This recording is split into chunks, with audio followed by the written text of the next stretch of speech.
सभी शिक्षक साथियों को मेरा प्रणाम। साथियों, काफ़ी लंबे समय से तबादले चर्चाओं में हैं, चाहे वे अंतर जनपदीय तबादले हों या फिर जनपदीय तबादले। शिक्षक संघ भी बार बार सत्ता पक्ष से गुहार कर रहे हैं और साथ ही साथ शिक्षक भी आस लगाए बैठे हैं और सरकार से गुहार लगा रहे हैं कि अब तो ट्रांसफ़र करो सरकार।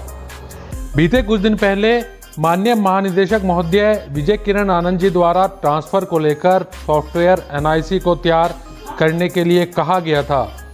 साथियों, अभी तक इस बारे में कोई ठोस खबर नहीं है। आज एक आदेश आया है माननीय हाई कोर्ट के द्वारा, जिसमें याची को ट्रांसफ़र दिए जाने की बात कही गई है। साथियों, ऐसे में कितने शिक्षक शिक्षिकाएं हैं जिनको समस्याएं हैं, वास्तव में जो विशेष परिस्थितियों से जूझ रहे हैं और उनको ट्रांसफ़र की अति आवश्यकता है। क्या ऐसे में हर शिक्षक शिक्षिका कोर्ट का रुख करेगा? यह तो संभव नहीं है, पर इस बारे में हमारे प्रदेश के मुखिया माननीय योगी आदित्यनाथ जी को ज़रूर सोचना चाहिए।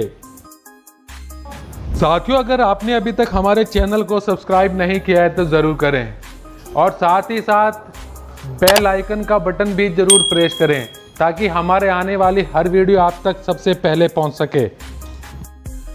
साथियों, एक ब्रेकिंग आदेश आया है माननीय हाई कोर्ट की ओर से, जिसमें कहा गया है कि महिला शिक्षकों की पारिवारिक समस्याओं को देखते हुए उनका स्थानांतरण परिवार के गृह जनपद में किया जाए।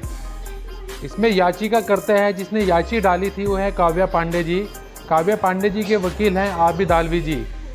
याचिकाकर्ता का कहना है कि उनके द्वारा इसे इस संबंध में दिए गए अधिकार पत्र में उल्लेख कर दिया गया है।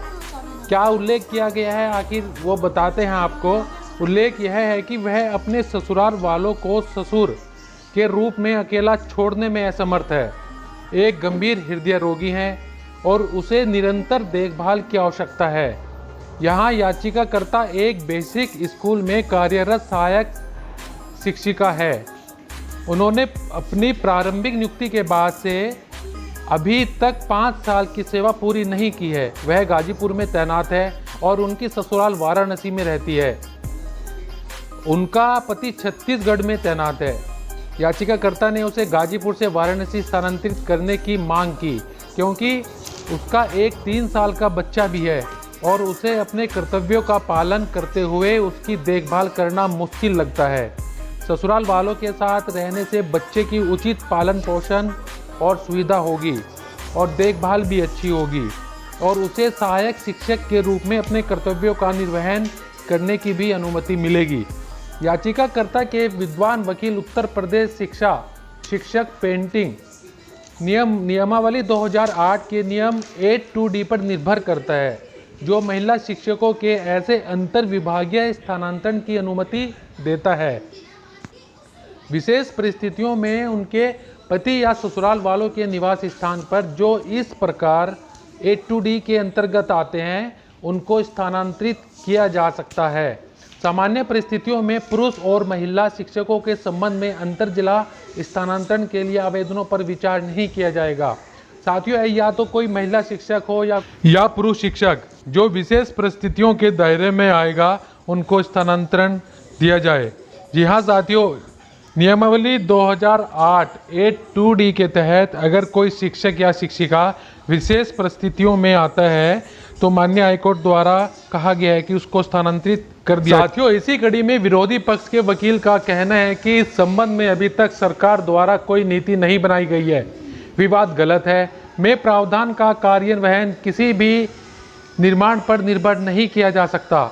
यानी इसका मतलब है कि संबंधित नीति कोई नीति नहीं बना सकता, बल्कि यह कहना है कि यदि सरकार कोई नीति नहीं बनाती है तो इसका मतलब यह नहीं है कि स्थानांतरण नहीं होंगे। नियमावली 2008 के नियम 8(2)D को लागू नहीं किया जा सकता, बिल्कुल किया जा सकता है। साथियों, बताते हैं आपको, बुनियादी शिक्षा अधिनियम 1972 1972 के तहत नियम बनाए गए हैं। नियमों में ऐसा कुछ भी नहीं है जो यह सुझाव दे कि नियम 2008 के नियम 8(2)D के तहत किसी भी नीति को बनाने की आवश्यकता है और उसके बाद ही ऐसे स्थानांतरण हो सकते हैं। साथियों, ऐसे कोई अगर विशेष परिस्थितियों में स्थानांतरण हो जो 8(2)D के अंतर्गत आते हों, उनको स्थानांतरित किया जा सकता है।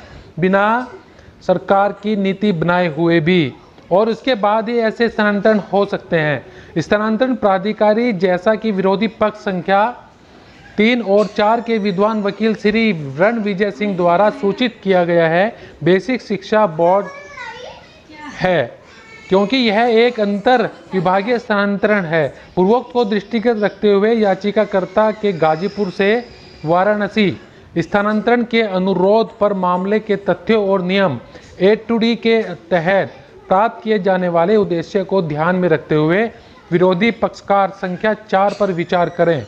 नियम 2008 आवेदन को इस आधार पर खारिज नहीं किया जाएगा कि इस संबंध में पहले से उल्लेखित कारणों के लिए कोई भी नीति नहीं बनाई गई है।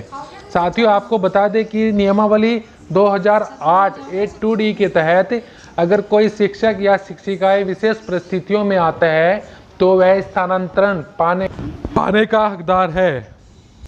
साथियों, आप जुड़े रहे हमारे न्यूज़ चैनल के साथ। जल्द ही एक नई अपडेट के साथ आएंगे। तब तक के लिए धन्यवाद साथियों।